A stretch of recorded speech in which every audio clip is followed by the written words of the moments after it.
собирать, не камни. Ну, не наблюдаю.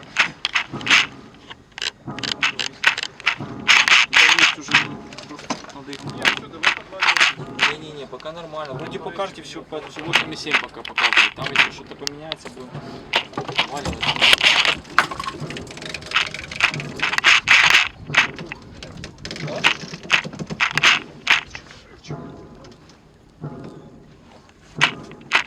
Валиваемся, пошел ветер.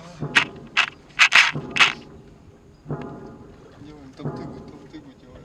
Называется протоптать, раз на ветер, топтыга. Топтыга? На палубе нет никакого. Знаешь, что еще делаем? Ну вот, что налетает. Вы все встали.